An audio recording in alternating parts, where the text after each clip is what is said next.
हाय friends, मैं हूं Manav. Welcome to movie shovie. करते हैं आपस में पॉजिटिव सा नमस्कार और जानने की कोशिश करते हैं कि इमरजेंसी मूवी जो कि कंगना रनौत ने डायरेक्ट भी करी है और साथ साथ में एक्टिंग भी इसके अंदर उन्होंने बहुत ही बढ़िया करी है। ये तो बात जान बिल्कुल पहले से ही मैं आपको बता देता हूँ। क्या ये न्यूट्रल है कि नहीं है? क्या ये एक पॉलिटिकल पार्टी के को खुश करने के लिए बनाई गई है या उस तरीके से है, या फिर ये जेन्युइनली ऐसे चीज़ के ऊपर रोशनी डालती है? एक कोई भी ऐसा मैटर जो होता है, जो हिस्ट्री के अंदर हो चुका होता है, उसको दोबारा से डिग करने का क्या रीज़न हो सकता है?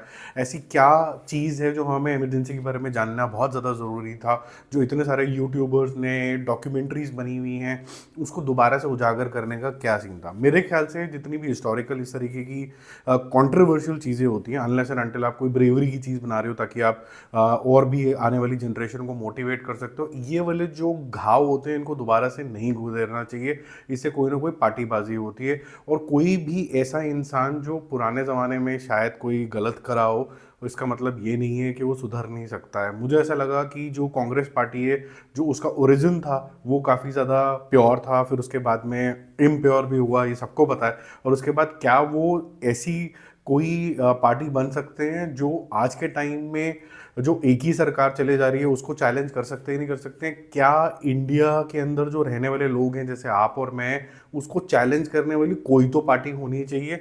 उसके लिए क्या सुधार चाहिए? क्या गांधी परिवार उसका आंसर है, या फिर आउटसाइड गांधी परिवार को आना चाहिए और कांग्रेस को चलाना चाहिए? ये सब आपके ऊपर डिपेंड करता है। बट इमरजेंसी में क्या दिखाया गया है? देखो, इमरजेंसी के अंदर पहले मैं बात करूंगा कि यहाँ पर जो एक्टर्स की जो सिलेक्शन हुई है, जो कास्टिंग हुई है, वो मेरे ख्याल से बहुत ज़्यादा बढ़ी हुई है, बारिंग वन मैं बोलूँगा। पहले तो कंगना रनौत का बहुत ही ब्रिलियंट तरीके का मेकअप, साथ साथ में जो उनका डायलेक्ट पकड़ा गया है। आप पुराने वीडियोज़ उठा लो यूट्यूब पर जाके, जो कि मैंने भी क्रियोसिटी से जाके देखे थे, बिल्कुल भी वैसे के वैसा ही है। बहुत अच्छे तरीके से उन्होंने मैच करने की कोशिश करी है। श्रेयस तलपड़े जो कि अटल बिहारी वाजपेयी बने, वही थोड़ा सा मुझे मिसिंग लिंक लगे, वो काफ़ी नकली लग रहे हैं इसके अंदर। सतीश कौशिक को देख के अच्छा लगा। अनुपम खेर जो कि जयप्रकाश नारायण यहाँ पर बने, ज़्यादा रोल नहीं है, ठीक है, वो वही कर रहे हैं जो करते आए हैं अभी तक। थोड़ा सा वैरायटी लाने की कोशिश करनी चाहिए अपने माइंडसेट के अंदर भी और एक्टिंग के अंदर भी। हालांकि बहुत ही वेटरन है तो कोई भी वो यही बोलेगा कि आप सिखाओगे क्या इनको, मैं सिखा नहीं रहा हूँ। सेम चीज़ रिपीटेटिव लग रही है, अदरवाइज जो कर रहे हैं वो काफ़ी कन्विंसिंग है।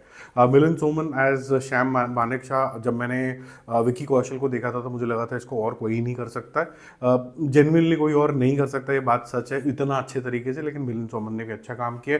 महिमा चौधरी का बहुत ही इंपॉर्टेंट रोल है, जो कंगना रेनॉल्ट की यहाँ पर कॉन्फिडेंट बनी है, लेकिन उनका रोल बड़ा आया गया टाइप सा हो जाता है। उन्होंने इस तरीके का रोल क्यों किया है पुपुल जयकर का, वो मुझे समझ नहीं आया। विवेक नायर ने जो संजय गांधी का रोल किया वो काफ़ी ज़्यादा कन्विंसिंग है, जो कहीं ना कहीं लीड करता है इमरजेंसी के अंदर भी। पॉइंट ये है कि यहाँ पर इसको थोड़ा वेब सीरीज टाइप का ट्रीटमेंट दिया गया है कि अर्ली 30s के अंदर जब इंदिरा गांधी और नेहरू से इंट्रोडक्शन होता है और कैसे वो एक, कहते हैं ना, बच्चा जो होता है वो सीख रहा होता है अपने माँ बाप से और पॉलिटिकल इन्वायरमेंट से, वहाँ से कहानी शुरू होती है, वो कैसे पावर में आती है और फिर बहुत सारे इंसिडेंसेस आने शुरू हो जाते हैं which leads into emergency.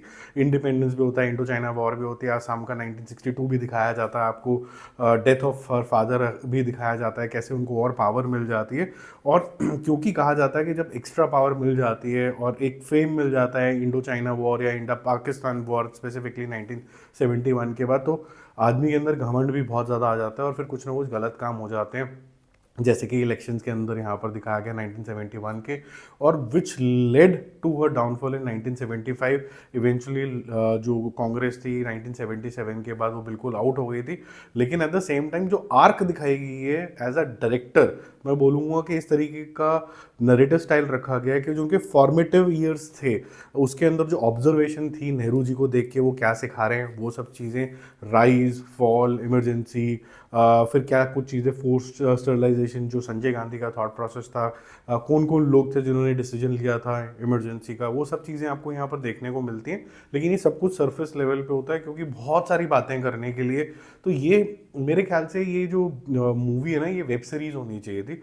Treatment वैसे ही रखा गया है क्योंकि चैप्टर आफ्टर चैप्टर आते रहते हैं। ऐसा नहीं है कि जो नरेटिव स्टाइल है वो बहुत ही ज़्यादा नॉन लीनियर टाइप का है, आपके लिए कोई सस्पेंस आएगा कुछ आएगा, ऐसा कुछ नहीं है।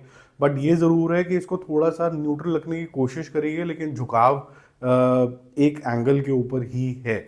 तो उस सेंस में अगर आप देखोगे तो आपको पता चलेगा, जिन लोगों को इमरजेंसी के बारे में नहीं पता है, जिन लोगों को इंदिरा गांधी की उपलब्धि के बारे में नहीं पता है, कैसे वो आयरन लेडी बोलना शुरू कर दिया था, कैसे इतनी पावर आ गई थी कि शी कुडंट बी मूव्ड, वो महारानी वाले जोन के अंदर चला गया था उनका सारा सारा तामझाम। प्रोडक्शन क्वालिटी बहुत अच्छी है।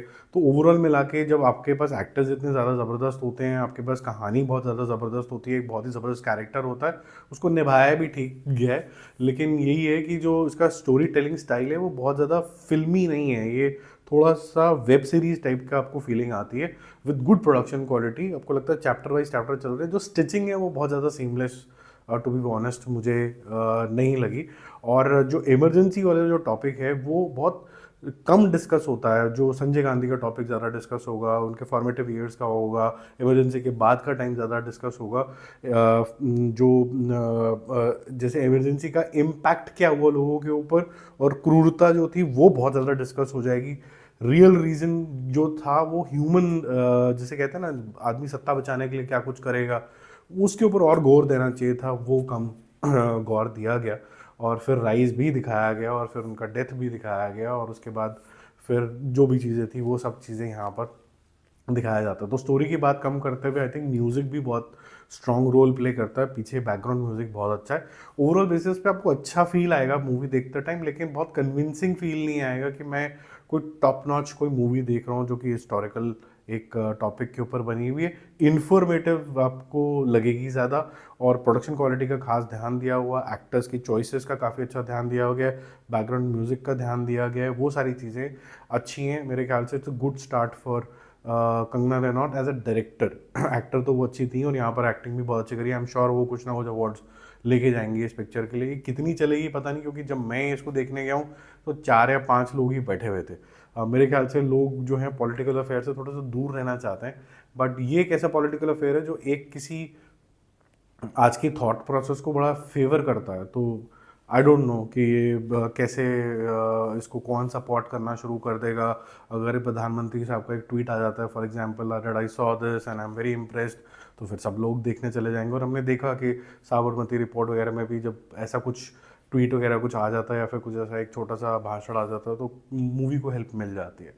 बाकी मेरा movie shovie score from the only from the merit of movie making वगैरह तो 3 star out of 5। Convincing acting है ये तो बहुत फॉर श्योर है।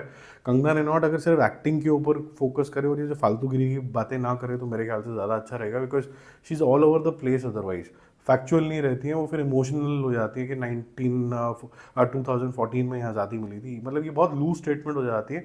वो ये हो जाता है कि भाई पहले किसी ने हिस्ट्री लिखी थी तो उसका वर्जन, आज आपके पास हिस्ट्री लिखने का मौका है तो ये आपका वर्जन। ऐसे नहीं होता है, हिंदुस्तानी है, इनको पूरी हिस्ट्री जैसे हुआ था वैसे जानने का हक है। ये हक थोड़ा सा छिनता हुआ नजर आता है, ये मूवी के अंदर भी रिफ्लेक्ट होता है थोड़ा सा। Bye bye.